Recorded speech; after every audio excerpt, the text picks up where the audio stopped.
My name is Marin Reeves, and I walked to the front of my brother's wedding, the wedding I had been told not to attend, and I raised my hands and began to sign, because our mother was sitting in the second row watching her only son get married and understanding none of it. Nobody had invited me up there. My brother Colin had made himself very clear 2 weeks earlier, in a text I still have. He wrote that he and his bride wanted the day to look a certain way, that my presence made things complicated, that they had hired a service to handle Mom so I did not need to worry about coming. He did not use the word failure. He did not have to. I had been the complication in this family my whole life, the one who did not fit the picture, and now he had a picture to protect and I was not in it. So let me tell you how the sister he cut out of the frame turned out to be the only reason his own mother saw him marry, and why, when it was over, I would not take the thing he tried to give me to make it right. Back up to the beginning, because you cannot understand that wedding without understanding the house I grew up in. My mother, Ellen, is deaf. My father was deaf too, until we lost him 6 years ago. I am what the deaf community calls a coda, a hearing child of deaf adults, and that means I have been an interpreter since before I could tie my shoes. I was 5 years old standing on a chair at the pharmacy counter, moving my small hands between my mother and a stranger. I was 8 explaining a bank form. I was 11 interpreting a doctor telling my mother something no 11-year-old should have to carry across. My first language was not English. It was my mother's hands. And Colin, 3 years younger, hearing like me, grew up in that same house, with that same language, and somewhere along the way he decided it was something to leave behind. My mother taught me the thing that became the whole shape of my life, and she taught it to me in signs, in our kitchen, when I was still a girl. I had come home proud of interpreting a parent-teacher meeting, and I had done it fast and clean, word for word, and my mother stopped me. She signed, "You moved my words, but you left me behind." Then she put her hand flat over her own chest, over her heart, and she signed, "When you interpret for me, do not carry only my words. Carry me, my worry, my joke, the thing I did not say out loud. Carry the person whole, or you have not carried me at all. Carry the person whole." I have built my entire life on those 4 words, and I never once explained them to Colin, because you cannot explain carrying a person to someone who only ever wanted to carry the useful parts. Here is what those 4 words made of me: not a rich woman. I want to be plain about that, because I know the story where the dismissed sibling turns out to secretly own an empire, and that is not this. I am a certified professional interpreter, and interpreters are not wealthy. What I am is trusted. I interpret in courtrooms where a wrong sign can cost someone their freedom. I interpret in emergency rooms at 3 in the morning. I interpret in theaters so a deaf family can laugh at the same instant as everyone else. In this city, when the moment matters and a deaf person has to be carried whole into a hearing room, mine are often the hands they call. That is my worth. It does not show up in a bank balance. It shows up in the faces of people who were about to be left out of their own lives and then were not. And none of that mattered to my family, because to them I was just Marin who does the sign language thing, the odd one, the one who never married, the one who made the wedding photos complicated. For years I told myself I was fine being the family's quiet function, the bridge they walked across without ever looking down at. And this is the part I have to own, because it is not only their failure. I let myself become a function. I interpreted 1,000 hard conversations for these people, and never once insisted they know the person doing the interpreting. I carried all of them whole and let them carry only the convenient sliver of me, and I called that peace. It was not peace. It was a wall I built out of usefulness, and the wall was mine. Which brings us to the wedding. Colin planned a beautiful, careful, image-perfect day, with a bride whose family cared a great deal about how things looked. And somewhere in the planning, my mother became a logistics problem. He did not want to exclude her. He is not a monster. But he wanted her managed, contained, handled by a hired service so that the day would run smooth, and so that I, the unpolished sister who would sit up front flashing her hands through the whole ceremony and drawing eyes, would not be part of the frame, So he booked an agency, a stranger interpreter for their mother, and he told me not to come. I came anyway, not for him. I want that understood because it is the hinge this whole story turns on. I did not come to save my brother's perfect day, and I did not come begging for a seat at the table. I came and I sat in the very back, in a plain dress, invited by no one, because my mother was going to watch her only living child get married, and I was not going to let her sit in that garden alone in the silence while it happened to her instead of for her. And it went exactly the way I feared. The agency sent a competent stranger, and competent is not enough. My mother does not sign like a textbook. She signs like herself, 40 years of her own rhythm, her own home signs, the private grammar of a specific woman from a specific life, and a stranger cannot read a mother the way a daughter can. Within 10 minutes of the ceremony, I could see it from the back row.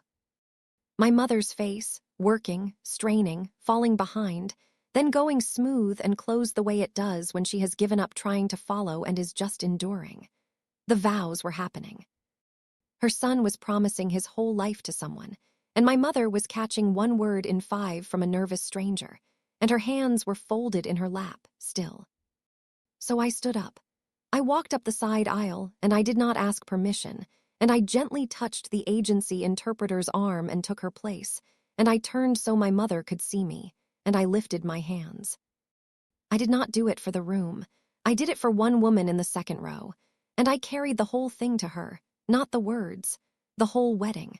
I carried Colin's voice cracking on his vows, and I signed it the way he actually sounded, shaking, so she would know her boy was moved.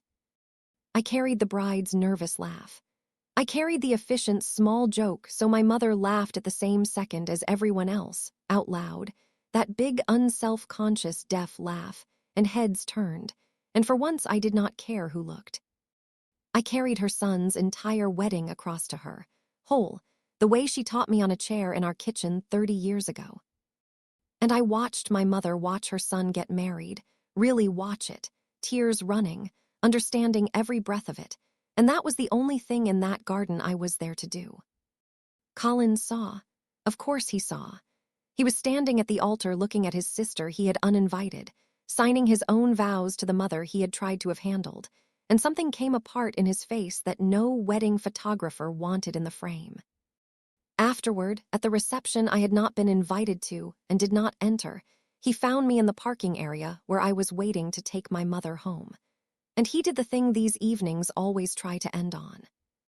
He was undone, he was grateful, he was ashamed, and he tried to fix it all at once with an abundance.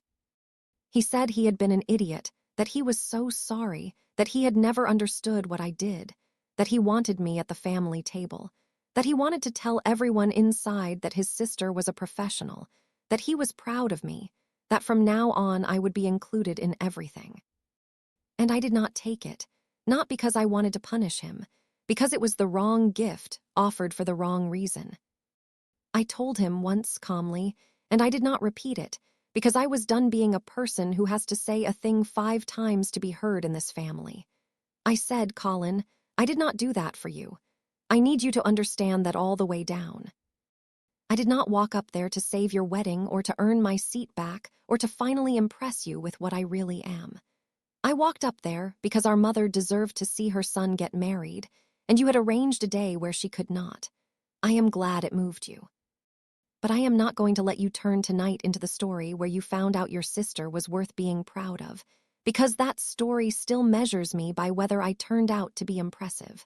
I was worth carrying whole when you thought I was nothing. That is the part you have to sit with. Not that I turned out to be good at something. That you only wanted the useful sliver of me and the useful sliver of her, and you nearly let our mother sit through your wedding in the dark to keep your picture clean. He started to say he was proud of me again, and I stopped him gently. I said, do not be proud of me. Proud is easy tonight. Learn to sign. Learn 10 signs, learn 100, learn enough to tell your own mother good morning without me standing between you. Carry her yourself sometime, instead of hiring it out or handing it to me. That is not a thing you can do tonight to feel better. That is a thing you do for years, quietly, when no one is filming it. Do that, and the door is open. Praise me tonight and change nothing, and I will love you from exactly the distance you have kept me at my whole life. I owe an honest word about my own part, and I said it to him too, because a wall that is only half named is a lie. I told him I had spent 30 years being this family's bridge, and never once making them learn my name as a person, that I had hidden inside being useful, because it was safer than being known, and that some of the distance between us I had built with my own 2 hands. That did not excuse the text or the frame he cut me out of, but I was done pretending my silence had been noble. I did not fix everyone in a parking lot, and I did not try to. His bride, Danielle, I think is a decent person who married into a picture she did not fully understand, and time will tell. The relatives who care about image care about it still. The door to Colin is open exactly a crack, and it will widen only at the speed he is willing to learn his mother's language, which is the one true measure I trust, because it costs him something and buys him no applause. I gave my real warmth where it belonged, to my mother, whole and always. And to my niece Poppy, who is 8, and who tugged my sleeve at the car and asked me, shy, if I would teach her to talk to Grandma with her hands, and I knelt down right there in my plain dress and taught her her first sign, which was the sign for grandmother, and then the sign for again. Because she wanted to do it again, and I will teach that child every sign I know. My mother taught me, on a kitchen chair when I was small, that when you carry someone you carry them whole or you have not carried them at all. My family learned that lesson backward and late, in a wedding garden, watching a woman they had dismissed be the only hands in the world that could bring a mother her son's whole wedding. So if there is someone in your life you have kept around only for the useful sliver of them, the one you call when you need something and cut from the picture when you do not, put down the sliver and pick up the whole person. Learn their real language. Carry all of them, the inconvenient parts, the parts that do not fit your frame, the parts you have never once bothered to read. Carry the person whole, or one day you will look up in the second row and realize you never carried them at all.